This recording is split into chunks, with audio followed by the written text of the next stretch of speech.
রাত্রে 12টা সাড়ে 12টার দিকে ফোন দিয়ে জানাইছে এরকম তোমার স্ত্রী এরকম পরকীয়ায় আমরা ঘরে মাসায় ধরছি। বরগুনা জেলার পাথরঘাটা উপজেলার চরদনি ইউনিয়নের তাফালবাড়িয়া এলাকায় মোবাইল মেকার আল আমিনের সঙ্গে পরকীয়া করতে গিয়ে আপত্তিকর অবস্থায় ধরা পড়ল গৃহবধূ। এমন ঘটনা ঘটেছে শাহাজউদ্দিনের ছেলে ইদ্রিস মৃধার বাড়িতে। স্থানীয় বাজার খলিফারহাট চৌরাস্তার মোবাইল মেকার আল আমিনের সঙ্গে দীর্ঘ 2 বছর ধরে সদর ইউনিয়নের পূর্ব হাতিমপুর নিবাসী মোহাম্মদ মোস্তফা বিবাহিত মেয়ে কারিমার সঙ্গে পরকীয়া করে আসছিল।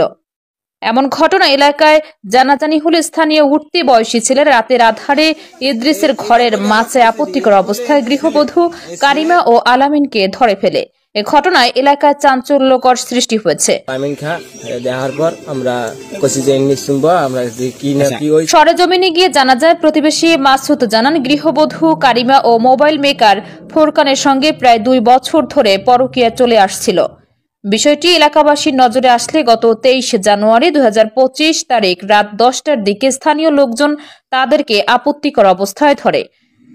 স্থানীয় বাসিন্দা জসিম উদ্দিন জানান, এলাকাবাসী আপত্তিকর অবস্থায় ধরার পরে কারিমার বাবা মুস্তফাকে খবর দিলে তিনি একটি মুসলেখা দিয়ে মেয়ে তার জিম্মায় নিয়ে বাড়ি যায় এবং লিখিত কাগজে আপত্তিকর অবস্থায় ধরা পড়ার কথা লিখিত স্বীকার করে পরে মীমাংসা করেন বলে আশ্বাস দিয়ে মেয়েকে তার সাথে বাড়িতে পাঠিয়ে দেওয়া হয় এবং ক্যামেরার সামনে মেয়েও নিজে বক্তব্য দিতে রাজি নয়। স্থানীয় সূত্রে জানা যায়, 2 বছর ধরে ছেলেকে মাদ্রাসায় নিয়ে আসা যাওয়ার পথে মোবাইল চার্জ দিতে গিয়ে পরিচয় আস্তে আস্তে আলামিনের সাথে সম্পর্কে জড়িয়ে পড়ে গৃহবধূ কারিমা। আমি ঢাকা ইলেকট্রিক কাজ করি প্রায় 27-28 বছর, কিন্তু বিয়ের আমার বয়স হয়েছে 10 বছর। 10 বছর বিয়ে হওয়ার পর আমি ঢাকাতে থাকি, মাসে মাসে আমার স্ত্রী বাড়িতে থাকে, তো আমি প্রত্যেক মাসে মাসেই আমার স্ত্রী বাড়িতে আসি। বাড়িতে আসার পর আমি ঢাকা নিতে চাই, ঢাকা যাইতে চায় না, বাড়িতে থাকলে একটু পর্দা থাকতে পারে। হ্যাঁ, 2জন ভাই মুক্তিবাস মাওলানা, আমার ছেলেও মাদ্রাসায় পড়াইতাম 4 রাস্তায়। এ জায়গার থেকেও ওই যে একটু পরকীয়ার আমি খবর পাইছি আমার স্ত্রীর, এইবার 4 রাস্তায় ছেলে পড়ান বন্ধ করে দিছি। এখন পরে এই মানে আমার বাড়ির কাছে ধরি আমার শোনার পর মুরব্বীদের কিছু অভিযোগ করছি, করার পর হে অভিযোগে মানে না, এরপরে হে পরকীয়া করে। আমি বুঝাইছি এই কায়দায় যে তুমি এই জায়গায় যাইও না, এই রুমের করছো না, আমার 2টা বাচ্চা 2টা মানুষের লাতি পিছে খাইব, এইটাই বুঝাইছি। হে কোনো কায়দায় বুঝ মানতে আসে না।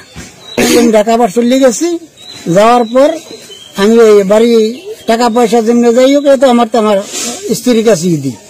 স্ত্রী পরবর্তীতে আমি যদি যোগাযোগ করি, আমার ঠিক মতন যোগাযোগ করে না করার পরই ওরা আমার রাত্রে 12টা সাড়ে 12টার দিকে ফোন দিয়ে জানাইছে এরকম তোমার স্ত্রী এরকম পরকীয়ায় আমরা ঘরে মাসায় ধরছি। আবার আর 2জন না 3জন উঠছে, উঠে যাই ঘরে গেছে, হ্যাঁ বউহানা আগুল্য ধরছে, আবার বেলা নিয়ে ধরছে, আমার মাছ চলবে। হ্যাঁ, 2জন মাসায় সেদিকে তো অর্ধেক উঠতে গেছে, সেই দেখে দৌড়ে গেছি মানুষগুলো। মাসায় উঠতে গেছি, তখন আমার পাটা নিয়ে যাচ্ছে যে মাছা গিয়েছে, মাছা উঠিস না, মাছা কেউ নাই। তখন আমি তার একটু ধাক্কা দিয়ে মাছার দিকে উঠছি আর কি। ওঠার পরে দেখি যে আলামিন খান তিনি আর কি তার কোট এবং গেঞ্জি ছিল হাতে, আর একটা ব্যাগ ছিল হাতে, আর মোবাইল, আর এক হাত দিয়ে তার লুঙ্গি ধরা ছিল। এটা টাকা পয়সা বলতে তাদের ভিতরে একটা সম্পর্ক যে আছে, এটার ভিতরে অনেক কথা হয়েছে, এগুলো সবগুলো আমাদের ডকুমেন্টস আছে আমাদের কাছে, সেটা যদি আপনাদের লাগে সেটাও দেওয়া যাবে। গেল 19 মাস আগে একটা মোটামুটি কথা সম্মেশ করে দিছিলাম, তখন ও বলছিল যে না এরকম কোনো কিছু আমি আর করবো না। আমি ঘুমিয়েছিলাম ওখানে, ঘুমে থাকার পরে ছোট ছোট বাচ্চা 2টা যাই ডাইকে আনছে যে এরকম ঘরে চোর উঠছে। আমি দেখতে আসি যে চোর ওই আলামিন খালেক্ষার ফোলা। এই পর্যন্ত আমি জানি। মাসায় আমার আর উঠতে যায় না, ফোলা বানিয়ে দেয় না, আপনি বলবেন না, আপনি সরেন। জামাই একটু অভিযোগ দিয়েছেন যে আপনার জামাই ঢাকায় থাকেন, আপনার মেয়ে বাড়িতে থাকে, স্থানীয় আলামিন খান নামে এক ব্যক্তির সঙ্গে পরকীয়া করতেছে প্রায় 2 বছর ধরে। সে আপত্তিকর অবস্থায় এলাকাবাসী আপনার জামাইয়ের ঘরে বসে ধরছে, সেখান থেকে আপনার মেয়েকে নিজের জিম্মায় লিখিত। একেবারে সবই ষড়যন্ত্র, এটা আমি মেয়ে ধরছে, এরপর আমি শুনি আমার খবর দিয়েছে রাত্রে ব্যাপার, আমার নিয়ে আর কি এটা লিখিত রেখে আমার মেয়ে আমার জিম্মে দিয়ে দিয়েছে।